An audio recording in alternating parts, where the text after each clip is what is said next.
Kids love to play with fire trucks. But have you ever wondered what it would be like to be a real firefighter?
Hi kids, I'm Fireman Dave. Well, I'm not really a firefighter, but the real firefighters have agreed to let me pretend for the day. So you and I are going to find out what it takes to be a firefighter and all about all the great equipment they use. So what do you say we check it out?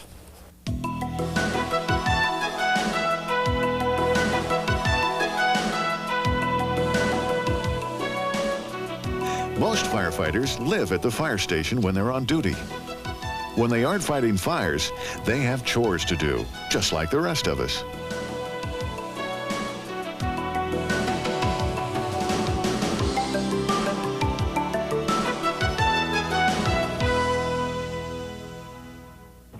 Well, you were asking me what it's like to be a firefighter.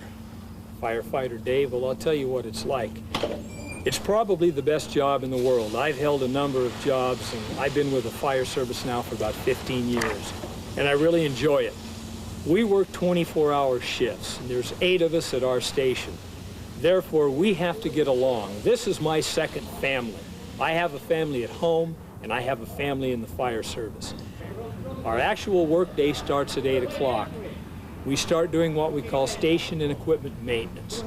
Every day, we're responsible for maintaining the equipment, maintaining the station, mopping the floors, cleaning out the restrooms, washing the fire trucks, making sure all the equipment is ready to go.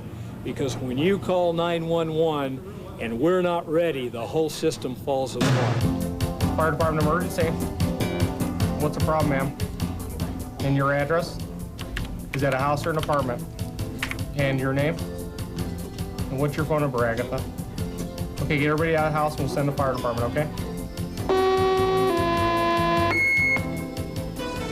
131, 135, truck 131, structure fire, 500 East Nocta, 500 East Nocta, Cross Reef Sultana, map page 4D David.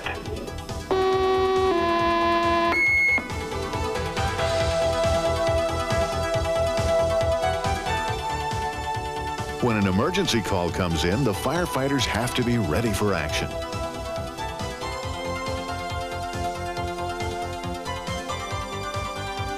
And if you're not ready, you get left behind.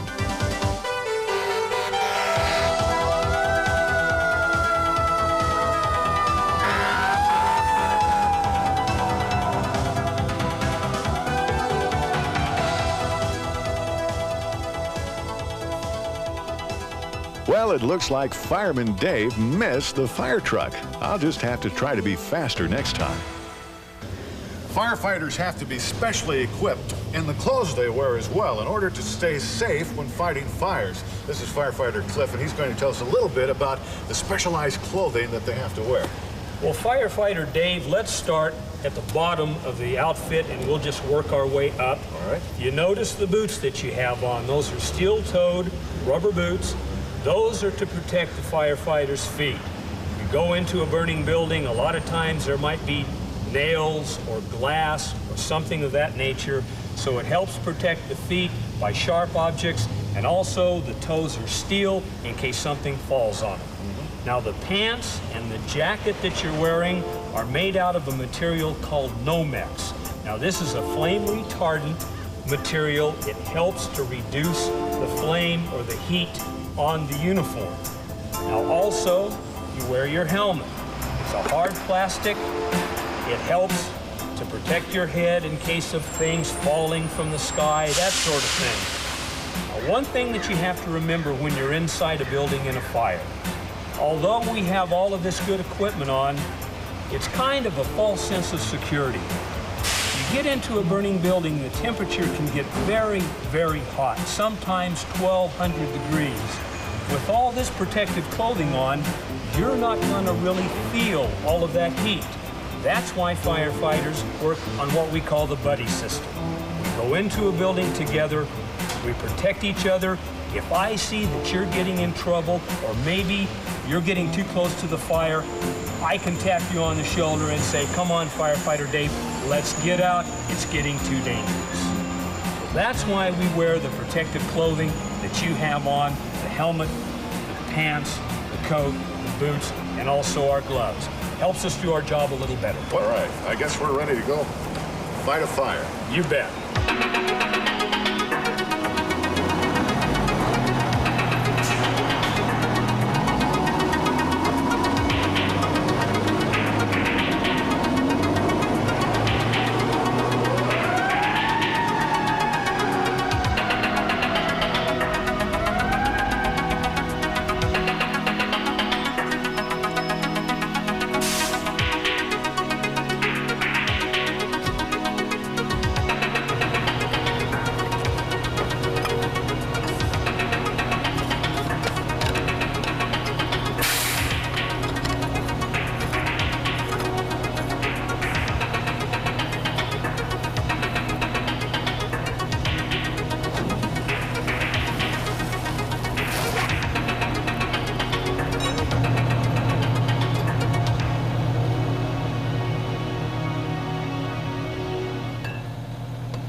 Whoops. I guess I forgot to shut off the valve. I suppose you'd like to see that again.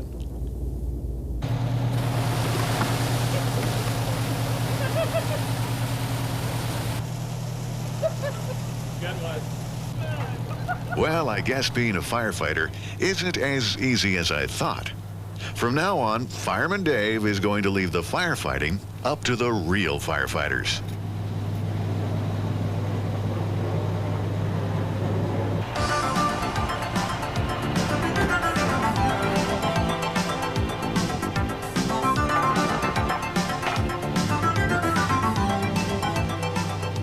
These big legs are put out one by one to stabilize the fire truck so the big ladder can be put in the air.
Once these support legs are in place, they keep the truck from tipping over. The firefighters prepare to raise the big ladder. The operator must be sure that there are no dangerous power lines to get in the way. The big ladder and basket can go 100 feet in the air.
truck is a real complicated machine, but in the cockpit, it's pretty much like a regular truck, except there are lots of buttons and switches. I asked one of the real firefighters to show me how they work.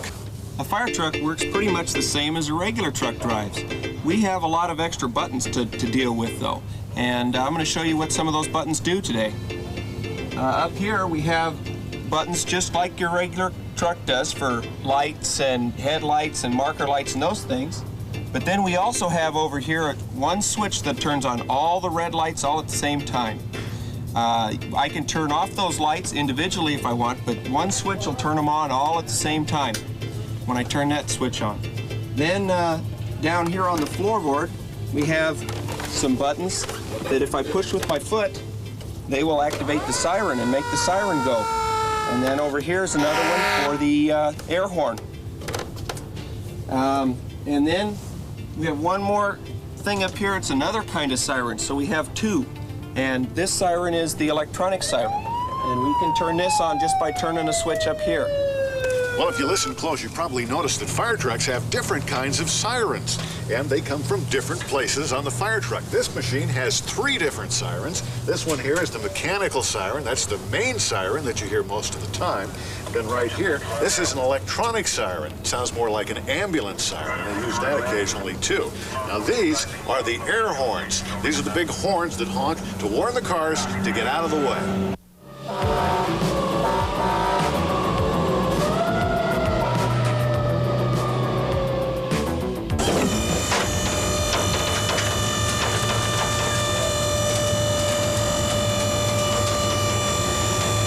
This is a fire engine, and this is used for pumping water. However, we do carry a couple of ladders, and this is how we store them and where we keep them. Back here is where the firefighter sits, and that's where he rides on his way to the fire. And in this compartment, we carry our water jug, and that's so that when we're fighting a fire, we get a little dehydrated. We can have a little water, and we carry fuses and assorted tools and things in that compartment. And then here we have what we call our engineer's pump panel.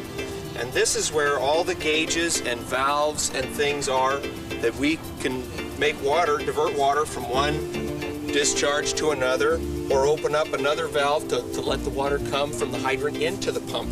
In here we carry extra air bottles. And these are the same bottles that we wear in our breathing apparatus. Back here we have the engine that drives this engine. It makes it go and makes the pump work. We also have the hose. We have our 4-inch hose, and there's enough hose here in this hose bed to go from here to about 5 blocks down the street. And on that side we have 2.5-inch hose, and there's enough hose in there to go 12 football fields long. And we use that hose to hook up to a fire hydrant and then get water from the fire hydrant to where the fire is. This is what we call a monitor. This is what we use on big fires because it can flow 1,000 gallons of water a minute. We can move it to any side of the engine we want, and it's so powerful that it can knock walls down. In these compartments here, we keep our first aid supplies. And we use these because we go out on a lot of people who have been hurt or are sick. And this is basically what we need to take care of them.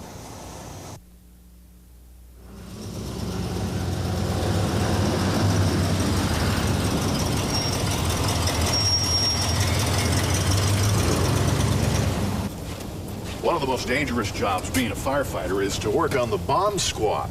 This is the vehicle that pulls the trailer that has the container that holds the bomb.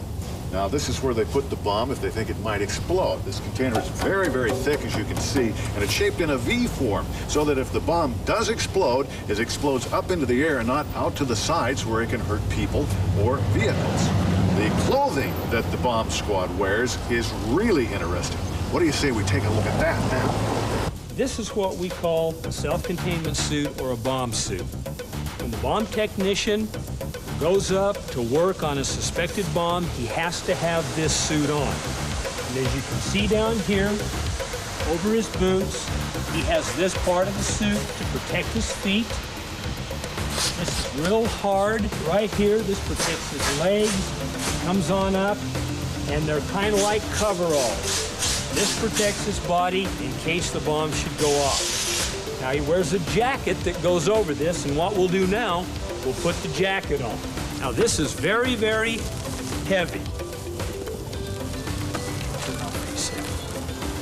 Okay, and as you can see, it fully protects him when he has this on. I'm going to step right under here. We'll go ahead and put the helmet on. Okay, and he's all set to go work on a device. He's fully protected in case anything happens. Kind of looks like a spaceman.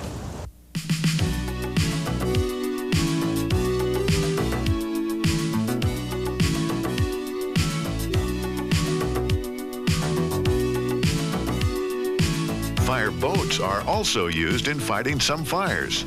They come in all sizes and shapes.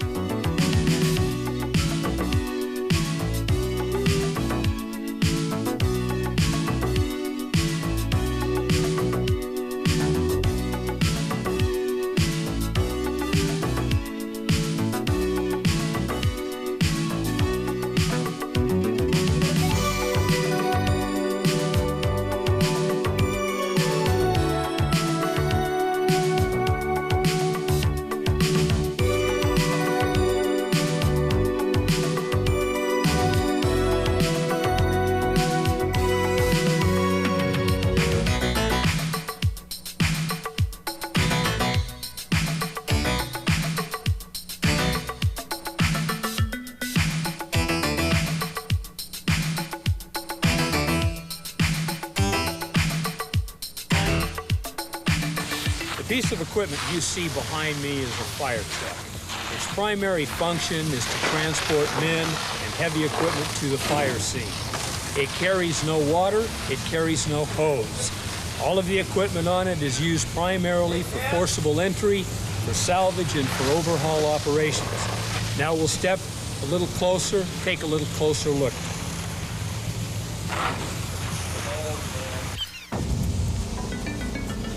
We'll start off by taking a look at the cab. This is where the captain and the engineer ride in the fire apparatus. The engineer is the individual that drives and operates the unit. The captain, of course, is in charge of the crew. On this particular piece of equipment, we have 4 men, a captain, an engineer, and 2 firefighters. Now, the firefighters ride back up in this area. This is known as a jump seat. As you can see, they ride facing to the rear. When we get a call, the firefighter gets on the unit. He's putting on his turnout coat, his pants, his other gear, and he's also putting on the breathing apparatus. That way, when we get to the fire scene, he's ready to go to work. He just has to step off the unit, and he's ready to go. In this particular compartment, as you can see, we've got what looks to be a large fan, which is exactly what it is. This is a gasoline-powered smoke ejector. When we go into a building that's full of smoke, we have to get the smoke out in order for the firefighter to come in and fight the fire. We do this by using these large fans. We carry 2 of these on the unit.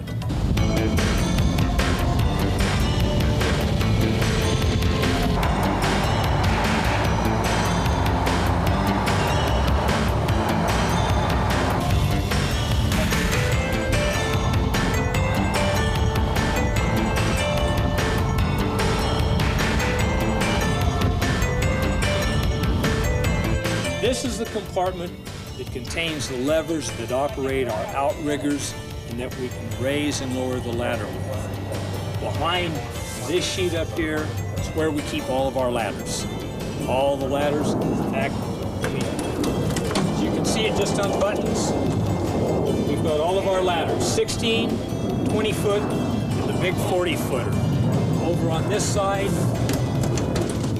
we have another 16, another 20, and a 35-foot.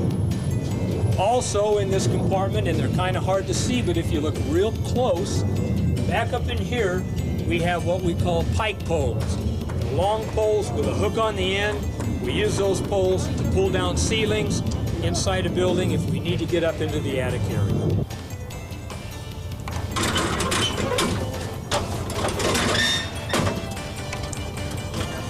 Okay, I'm now up in the basket of the unit, As we told you previously, this will go 100 feet in the air.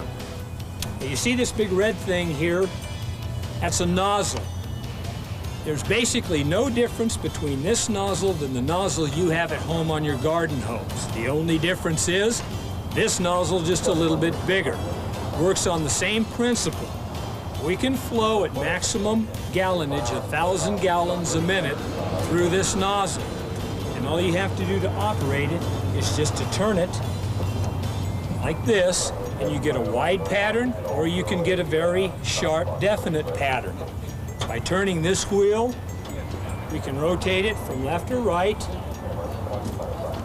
And by loosening it up, as you can see, up and down. Now, this piece of equipment is used primarily for large fires. Large building where we need to get up above the fire, shoot water down on it to literally drown out the fire.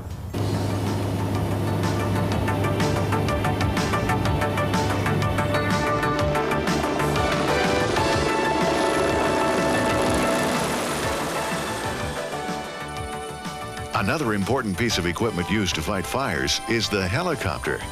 It helps with rescues, in moving equipment, and it can also carry small amounts of water.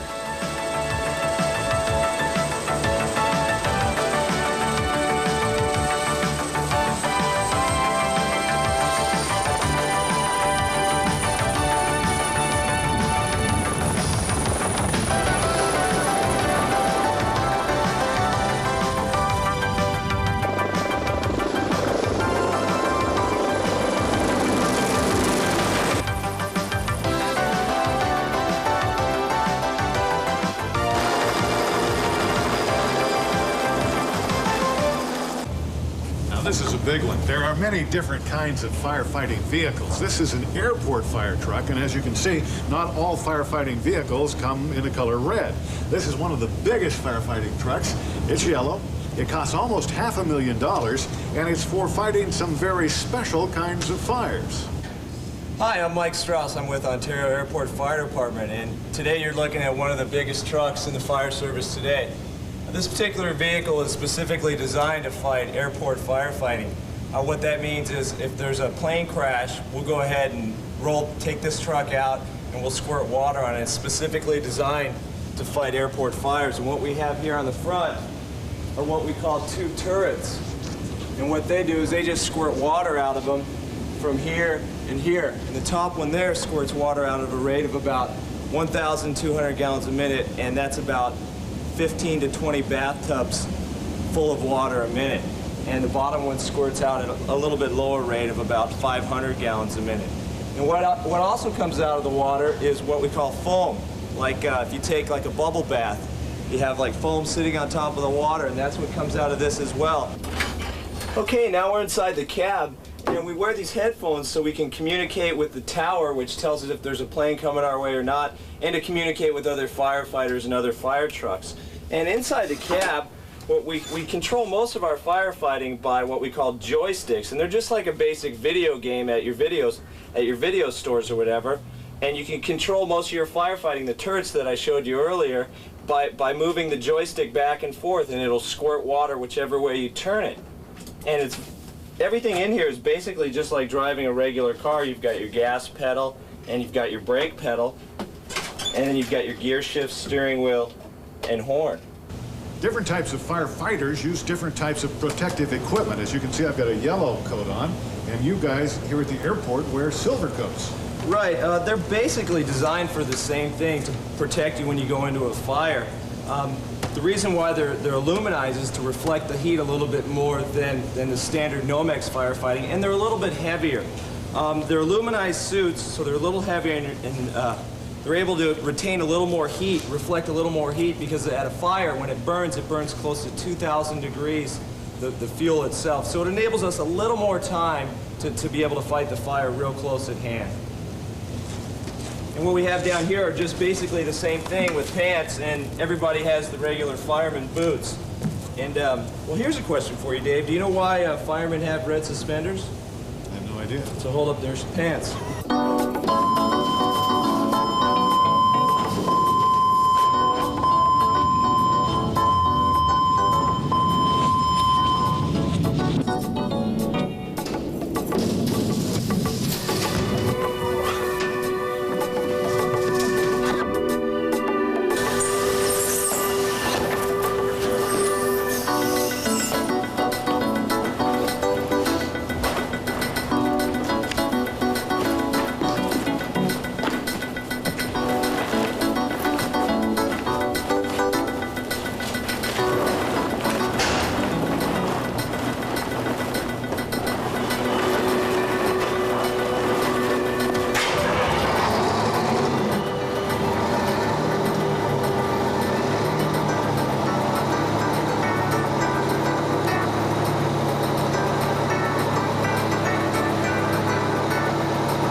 this training facility, future firefighters are learning the skills that they will need to properly and safely do their job.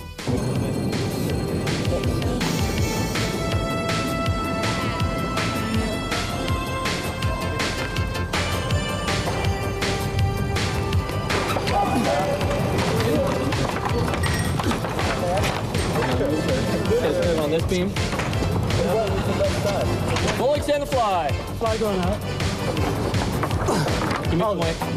Pull it towards you. That's too much. There we go. Look at that, you're just stepping up to the bottom. Backing into it. That'll be acceptable. No rig you're going to have.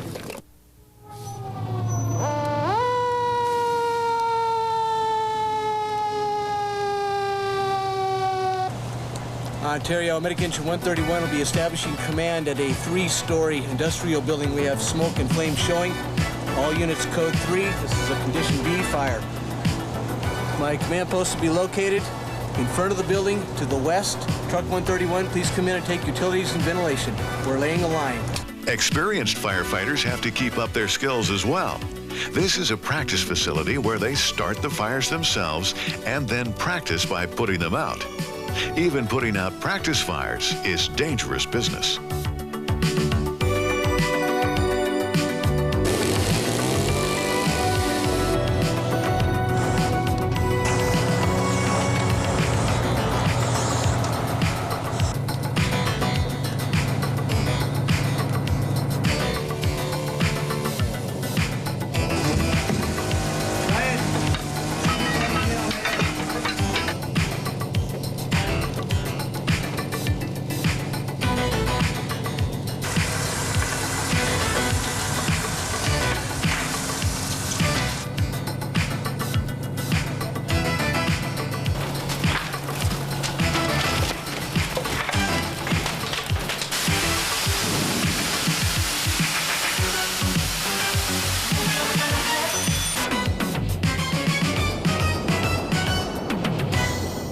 Primary statement we can make to kids: don't play with matches. Fire is our friend, but it's also our enemy. You don't want to mess with fire in any way, shape, or form. Lighters, matches, leave those in the hands of adults. If you have a fire in your home, leave your house. You saw how rapidly this fire built up and intensified. If you're a civilian inside a home, we went in with protective clothing, protective breathing apparatus. And you can see the temperatures. I melted the shield on my helmet. So that's the kind of temperature. Without these protective clothing, you would die almost right away. Get out of the house, go to a neighbor, call the fire department from a neighbor's house, call 911 in most areas. Advise them of the location of the fire. Do not hang up the phone until instructed to do so by a dispatcher. Give us the description, the type of call, the type of fire that you have, and if you can, on our arrival, let us know if everyone's outside of the home. If you can have a meeting place where all the family members can meet, say at the end of a driveway, on the sidewalk, something of that effect, that helps us. Then we know if the father or mother are there saying, I've got all my kids outside, we know it's just a structure fire with no lives threatened. Our firefighters don't have to take undue risks. We don't want to hurt firefighters, and we don't want to lose civilians. Oh, hi. Listen, I'm a little embarrassed. This firefighting thing didn't really work out the way Fireman Dave had planned, even though I was just pretending. But they've put me to work, and they tell me if I do real well at this, I can polish the truck tomorrow. And remember, kids, fire is serious business. Don't play with fire.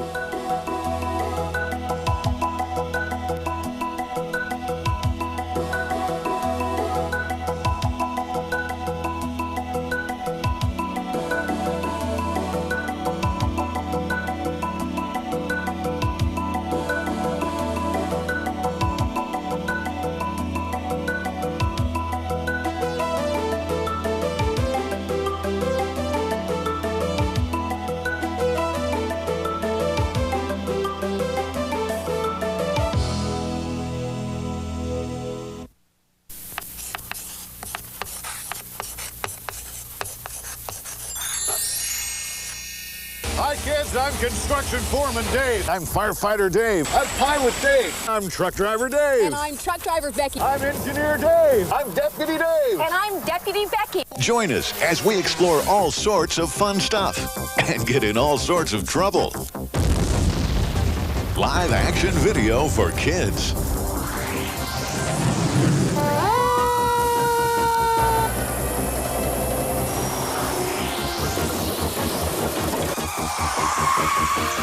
Get in on the action and collect the whole series. In There Goes an Airplane, we'll fly all kinds of airplanes. This is one of the biggest airplanes in the whole world.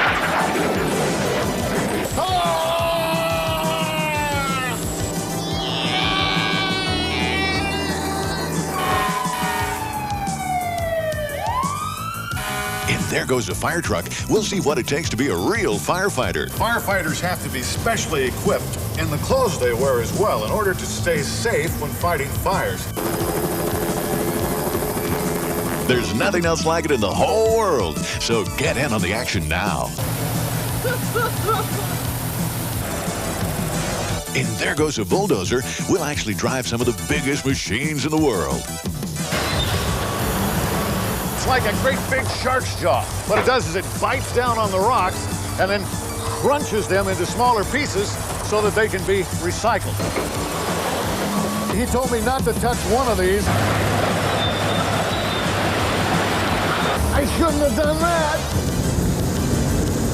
In There Goes a Truck, we'll learn all about big rigs. The fuel goes into the engine, it explodes and drives the pistons up and down. Bang, bang, bang, bang, bang, bang.